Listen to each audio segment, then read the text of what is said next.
ನಮಸ್ಕಾರ. Welcome to sweet news about diabetes by doctor Suman. ಸಾಕಷ್ಟು videos ಬಂದಿದೆ, ಪ್ಲಸ್ ಲಾಟ್ ಆಫ್ ಮಾಹಿತಿ ಡಯಾಬಿಟೀಸ್ ಬಗ್ಗೆ ಕೊಟ್ಟಿದ್ದೀವಿ. ಲಾಟ್ ಆಫ್ ಮಾಹಿತಿ ಕೆಲವೊಂದು ವಿಷಯದ ಬಗ್ಗೆ ಡೆಫಿನೆಟಾಗಿ ಮಾತಾಡಿದ್ದೀವಿ.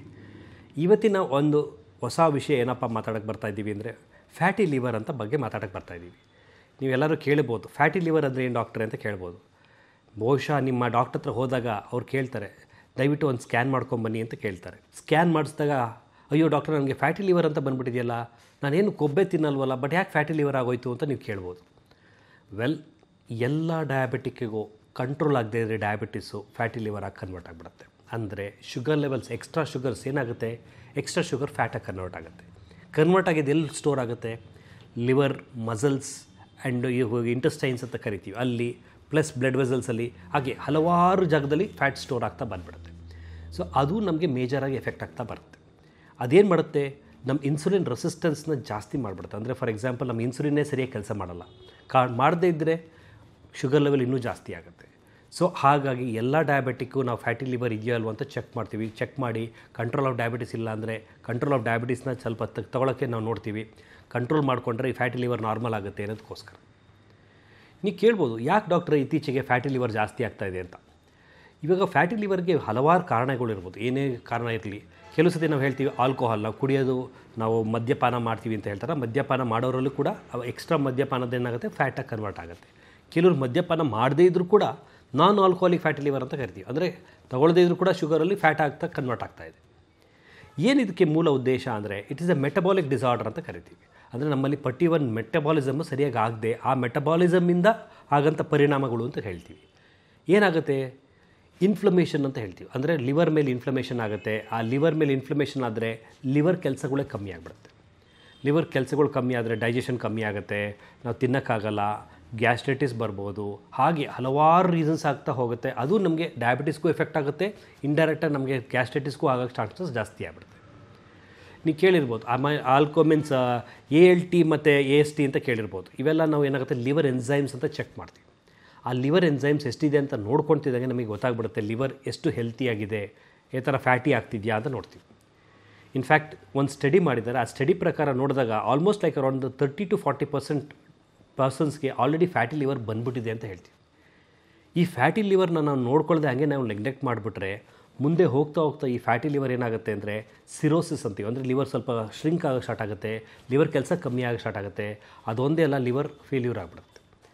ಲಿವರ್ ಫೇಲ್ಯೂರ್ ಆದರೆ ಮುಂದೆ ಬಾಡಿಗೆ ಪರ್ಟಿಕ್ಯುಲರ್ ಪರ್ಸನ್ಗೆ ತುಂಬಾ ತೊಂದರೆ, ಡೈಜೆಷನ್ ಆಗೋಲ್ಲ, ಸರಿಯಾಗಿ ತಿನ್ನೋಕ್ಕಾಗಲ್ಲ, ಹಲವಾರು ಕಾರಣಗಳು. ಅದರಿಂದ ಕಿಡ್ನಿ ಪ್ರಾಬ್ಲಮ್ ಬರ್ಬೋದು, ಲಿವರ್ ಪ್ರಾಬ್ಲಮ್, ಹಾರ್ಟ್ ಪ್ರಾಬ್ಲಮ್ ಬರ್ಬೋದು, ಹಾಗೆ ಹಲವಾರು ಪ್ರಾಬ್ಲಮ್ಸ್ಗೆ ಒಂದೊಂದಾಗಿ ಲೀಡ್ ಆಗಿಬಿಡುತ್ತೆ.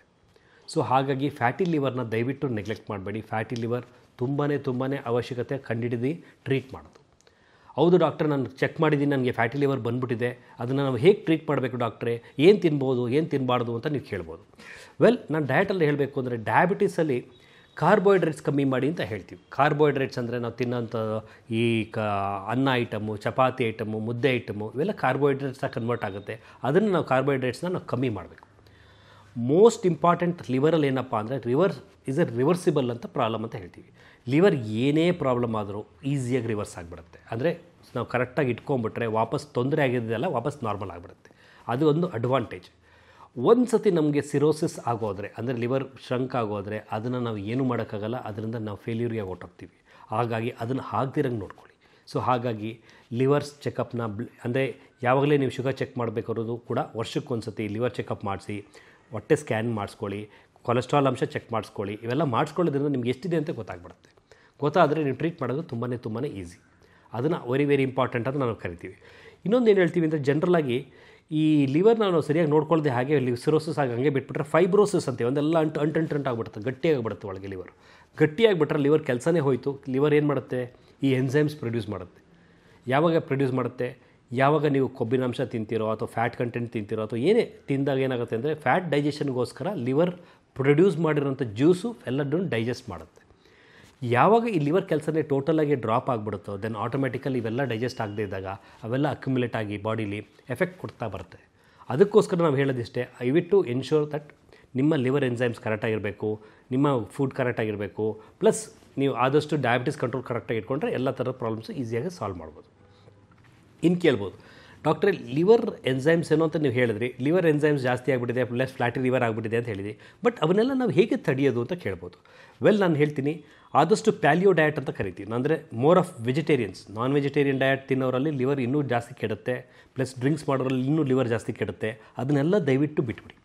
ಯಾಕೆಂದರೆ ಆವಾಗಲೇ ಹೇಳಿದ ಲಿವರ್ ರಿವರ್ಸಿಬಲ್ ಪ್ರಾಬ್ಲಮ್, ಲಿವರ್ಗೆ ಏನೇ ಪ್ರಾಬ್ಲಮ್ ಆದರೂ ವಾಪಸ್ ರಿವರ್ಸ್ ಆಗಿಬಿಡುತ್ತೆ. ಸೊ ಹಾಗಾಗಿ ನಾವು ಅದರಿಂದ ನಮ್ಗೆ ಏನು ಪ್ರಾಬ್ಲಮ್ಸ್ ಬರುತ್ತೋ ಅದನ್ನೆಲ್ಲ ನಾವು ಅವಾಯ್ಡ್ ಮಾಡ್ತಾ ಬಂದರೆ ಡೆಫಿನೆಟಾಗಿ ಲಿವರ್ ಏನು ಡ್ಯಾಮೇಜ್ ಆಗಿದೆ ವಾಪಸ್ ಸರಿಪಟ್ಬಿಡ್ತೀವಿ.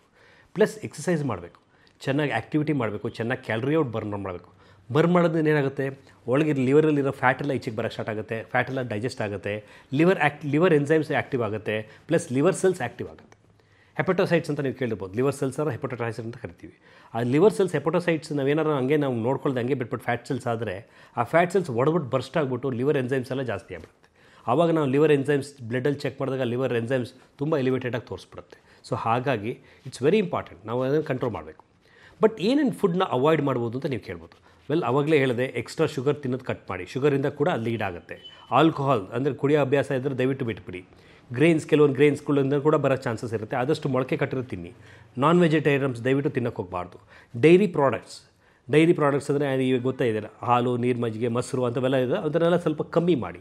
ಅದರಿಂದನೂ ಕೂಡ ಫ್ಯಾಟ್ ಲೆವೆಲ್ ಜಾಸ್ತಿಯಾಗಿ ಕಂಟ್ರೋಲ್ ಆಗಿ ಎಫೆಕ್ಟ್ ಆಗುತ್ತೆ. ಓಕೆ ಡಾಕ್ಟರ್, ಇವೆಲ್ಲ ಕಂಟ್ರೋಲ್ ಮಾಡೋಕ್ಕೆ ಕೇಳಿದ್ರಿ, ಯಾವ ಫುಡ್ನ ನಾವು ಈಸಿಯಾಗಿ ತೊಗೊಬೋದು, ತೊಗೊಳ್ಳೋದ್ರಿಂದ ನಮ್ಮ ಲಿವರ್ಗೆ ಮೋರ್ ಆ್ಯಕ್ಟಿವೇಟ್ ಆಗುತ್ತೆ ಅಂತ ಕೇಳ್ಬೋದು. ನೀವು ನೋಡಿರ್ಬೋದು, ಅವಕಾಡ ಅಂತ ಕರಿತೀವಿ, ಅವಕಾಡೋನ ಫ್ರೂಟ್ಸ್ನ ತೊಗೊಳ್ಳಿ. ಫಾರ್ ಎಕ್ಸಾಂಪಲ್ ಆಲಿವ್ ಆಯಿಲ್ ತೊಗೊಳ್ಳಿ, ಆಲಿವ್ ಆಯಿಲ್ ಜಾಸ್ತಿ ಯೂಸ್ ಮಾಡಿ, ಅದರಿಂದ ಕೂಡ ಹೆಲ್ಪ್ ಆಗುತ್ತೆ. ಎಗ್ಸ್ ಅಂತ ಹೇಳ್ತೀವಿ, ಕೆಲವೊಂದು ಸತಿ ಎಗ್ಸ್ ತಿನ್ನೋದ್ರಿಂದ ಕೂಡ ನಿಮ್ಮ ಬಾಡಿ ಈ ಫ್ಯಾಟ್ ಬರ್ನಿಂಗ್ ಕೆಪಾಸಿಟಿ ಜಾಸ್ತಿ ಆಗ್ತಾ ಹೋಗುತ್ತೆ.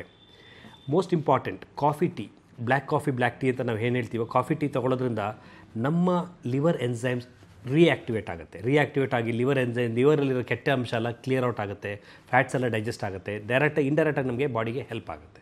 ಸೊ ಇವೆಲ್ಲ ಒಂದು ಐಟಮ್, ಸಣ್ಣ ಥಿಂಗ್ಸು ನೀವು ರೆಗ್ಯುಲರಾಗಿ ಫಾಲೋ ಮಾಡೋದ್ರೆ ತುಂಬಾ ಹೆಲ್ಪ್ ಆಗ್ತಾ ಹೋಗುತ್ತೆ.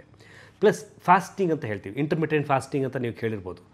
ನೀವು ಆಗಿನ ಕಾಲದಲ್ಲಿ ಅಜ್ಜಿ ತಾತಂದಿರೆಲ್ಲ ಮಾಡೋರು, ಏಕಾದಶಿ, ದ್ವಾದಶಿ ಅಂಥವೆಲ್ಲ ಮಾಡೋರು. ಅಂದರೆ ಏನು ಅಂದರೆ ಖಾಲಿ ಹೊಟ್ಟೆಲಿರೋರು, ಬರೀ ನೀರು ಮಾತ್ರ ಕುಡಿತಾ ಇರೋರು. ಯಾಕೆ ಅಂದರೆ ಫ್ಲಶ್ ಥೆರಪಿ ಅಂತ ಕರಿತೀವಿ, ಅಂದರೆ ಮೈಯಲ್ಲಿರೋ ಕೆಟ್ಟ ಅಂಶ ಎಲ್ಲ ಈಚೆಗೆ ಬಂದುಬಿಡಲಿ, ನಾವು ಏನು ತಿಂದೇ ಇದ್ದಾಗ ಬಾಡಿ ಡೈಜೆಸ್ಟ್ ಆಗುತ್ತೆ, ಎಲ್ಲೆಲ್ಲಿ ಸ್ಟೋರ್ ಆಗಿರುತ್ತೋ ಸ್ಟೋರೆಲ್ಲ ರೀಯೂಸ್ ಆಗುತ್ತೆ ಅನ್ನೋದಕ್ಕೋಸ್ಕರ ಖಾಲಿ ಮಾಡೋಕ್ಕೆ ಅಂತ ಹೇಳ್ತೀವಿ. ಅದು ಇವಾಗ ಇತ್ತೀಚೆಗೆ ಇಂಟರ್ಮಿಟೆಂಟ್ ಫಾಸ್ಟಿಂಗ್ ಅಂತ ಆಗಿಬಿಟ್ಟಿದೆ. 14 ಅವರ್ಸು 10 ಅವರ್ಸ್ ಆಫ್ ಫಾಸ್ಟಿಂಗ್ ಮಾಡ್ತಾರೆ. ಅವೆಲ್ಲ ಮಾಡೋದನ್ನ ಒಳ್ಳೆಯದೇ, ಬಟ್ ಆದಷ್ಟು ಅಂಡರ್ ಗೈಡೆನ್ಸ್ ಮಾಡಬೇಕು, ಡಾಕ್ಟರ್ ಗೈಡೆನ್ಸೋ ಅಥವಾ ನ್ಯೂಟ್ರಿಷನ್ ಗೈಡೆನ್ಸೋ ಮಾಡಿ. ಅದು ಕೂಡ ತುಂಬಾ ಹೆಲ್ಪ್ ಆಗುತ್ತೆ. ಲಿವರ್ ರಿಯಾಕ್ಟಿವೇಟ್ ಆಗೋದ್ರಿಂದ ಡೆಫಿನೆಟಾಗಿ ಹೆಲ್ಪ್ ಆಗುತ್ತೆ. There is something called gut liver axis ಅಂತ ಕರಿತೀವಿ. ಅಂದರೆ ನಾವು ಏನು ತಿಂತೀವೋ ಅದು ನಮ್ಮ ಲಿವರ್ ನಾವು ಇಂಟೆಸ್ಟೈನ್ಸ್ ಮೇಲೆ ಆ್ಯಕ್ಟ್ ಆಗುತ್ತೆ. ಆ ಇಂಟೆಸ್ಟೈನ್ಸಲ್ಲಿ ಏನಾರು ವೇರಿಯೇಷನ್ಸ್ ಆದರೆ ಅದು ಇಂಟೆಸ್ಟೈನ್ ವೇರಿಯೇಷನ್ಸು ಲಿವರ್ ಮೇಲೆ ಡ್ಯಾಮೇಜ್ ಆಗುತ್ತೆ, ಲಿವರ್ಗೆ ಎಫೆಕ್ಟ್ ಆಗುತ್ತೆ. ಸೊ ಹಾಗಾಗಿ ನಾವು ತಿನ್ನೋದನ್ನ ಕ್ವಾಂಟಿಟಿ ಪ್ಲಸ್ ನಾವೇನು ತಿಂತೀವಿ ಅಂತ ಚೆನ್ನಾಗಿ ಗೊತ್ತಿದ್ರೆ ಲಿವರ್ಸ್ ಕ್ಲೀನ್ ಮಾಡೋಕ್ಕೆ ತುಂಬಾ ಈಸಿ. ಪ್ಲಸ್ ಮೋರ್ ಇಂಪಾರ್ಟೆಂಟ್, ಆ್ಯಂಟಾಕ್ಸಿಡೆಂಟ್ಸ್ ಅಂತ ಹೇಳ್ತೀವಿ. ಆದಷ್ಟು ಸೊಪ್ಪು, ತರಕಾರಿಗಳು, ಫ್ರೂಟ್ಸು ಅವೆಲ್ಲ ಜಾಸ್ತಿ ತಿನ್ನಿ. ಅವೆಲ್ಲ ಏನಾಗುತ್ತೆ ತಿನ್ನೋದ್ರಿಂದ ಡೆಫಿನೆಟಾಗಿ ನಮ್ಮ body gets activated. For example, antioxidants ನಮ್ಮ ಬಾಡಿ ಒಳಗೆ ಎಂಟರ್ ಆಗ್ತಿದ್ದಂಗೆ, ಕೆಟ್ಟ ಮೆಟಬಲೈಟ್ಸ್ ಎಲ್ಲ ಈಚೆ ಬರ್ತಿದ್ದಂಗೆ, ಗ್ಲೂಟಥಯಾನ್ ಅಂತ ಹೇಳ್ತೀವಿ. There are so many things. ಅವೆಲ್ಲ ಏನಾಗುತ್ತೆ ನಮಗೆ ತುಂಬಾ ಹೆಲ್ಪ್ ಆಗ್ತಾ ಹೋಗುತ್ತೆ. ಅದು ಕೂಡ ವೆರಿ ಅವಶ್ಯಕತೆ, ತುಂಬಾ ಇಂಪಾರ್ಟೆಂಟ್. ಸೊ ಫ್ಯಾಟಿ ಲಿವರ್ನ ದಯವಿಟ್ಟು ಯಾರೂ ನೆಗ್ಲೆಕ್ಟ್ ಮಾಡಬೇಡಿ. ಫ್ಯಾಟಿ ಲಿವರ್ ಬರ್ತಿದ್ದಂಗೆ ನಿಮ್ಮ ಡಾಕ್ಟರ್ನ ಕನ್ಸಲ್ಟ್ ಮಾಡಿ, ನಾವು ಏನು ಡಯಟ್ ಫಾಲೋ ಮಾಡಬೇಕು, ಏನು ಡಯಟೇಷನ್ ಮಾಡಿಕೊಂಡು ಎವ್ರಿ 2 months 3 months ಮಾನಿಟರ್ ಮಾಡ್ತಾ ಹೋಯಿತು ಅಂದರೆ ಫ್ಯಾಟಿ ಲಿವರ್ ಡೆಫಿನೆಟಾಗಿ ಬಿಕಮ್ಸ್ ನಾರ್ಮಲ್ ಅಂತ ಹೇಳ್ತೀವಿ. ಆವಾಗಲೇ ಹೇಳಿದೆ, ಲಿವರ್ ಕ್ಯಾನ್ ರಿಜುನರೇಟ್, ಅಂದರೆ ರಿವರ್ಸ್ ಆಗುತ್ತೆ. ಲಿವರ್ಗೆ ಏನೇ ಪ್ರಾಬ್ಲಮ್ ಇದ್ರೂ ರಿವರ್ಸ್ ಆಗಿಬಿಡುತ್ತೆ. ಸೊ ಬೇಗ ಕಂಡುಹಿಡಿದ್ರೆ ನೀವು ಬೇಗ ರಿವರ್ಸ್ ಮಾಡ್ಕೊಬೋದು, ಬೇಗ ಲಿವರ್ ಆ್ಯಕ್ಟಿವೇಟ್ ಆಗುತ್ತೆ, ಡೈಜೆಷನ್ನು ಇಂಪ್ರೂವ್ ಆಗುತ್ತೆ, ಬಾಡಿ ಲೆವೆಲ್ಸ್ ಆ್ಯಕ್ಟಿವ್ನೆಸ್ ಬರುತ್ತೆ, ಹೀಗೆ ಹಲವಾರು ಹೆಲ್ಪ್ ಬೆನಿಫಿಟ್ಸು ಆಗುತ್ತೆ. ಸೊ ನೆಕ್ಸ್ಟ್ ವೀಡಿಯೋದಲ್ಲಿ ನಮ್ಮ ಡಯಟಿಷಿಯನ್ ಫ್ಯಾಟಿ ಲಿವರ್ ಬಗ್ಗೆ ಪರ್ಟಿಕ್ಯುಲರ್ ಆಗಿ ಯಾವ ಥರ ಪರ್ಟಿಕ್ಯುಲರ್ ಡಯಟ್ ಫಾಲೋ ಮಾಡಿದ್ರೆ ಹೆಲ್ಪ್ ಆಗುತ್ತೆ ಅನ್ನೋದ್ರ ಬಗ್ಗೆ ಮಾಹಿತಿ ಕೊಡ್ತಾರೆ. ಅದನ್ನು ಕೇಳ್ಕೊತ ನಮ್ಗೆ ಏನೇ ಡೌಟ್ಸ್ ಇದ್ದರೂ ಎನಿ ಟೈಮ್ ನಮ್ಮನ್ನ ಕಾಂಟ್ಯಾಕ್ಟ್ ಮಾಡ್ಬೋದು. ನಾವು ಫ್ರೀಲಿ ಅವೈಲೇಬಲ್ ಆಗಿದ್ದೀವಿ. ಎನಿ ಟೈಮ್ ನಿಮಗೆ ಆನ್ಸರ್ ಮಾಡೋಕ್ಕೆ ನಾವು ರೆಡಿಯಾಗಿದ್ದೀವಿ. ನಮಸ್ಕಾರ. ಆರೋಗ್ಯ ಮಾಹಿತಿಯ ಇಂಥ ಮತ್ತಷ್ಟು ವಿಡಿಯೋಗಳಿಗಾಗಿ Vishwavani health YouTube channel subscribe ಮಾಡಿ.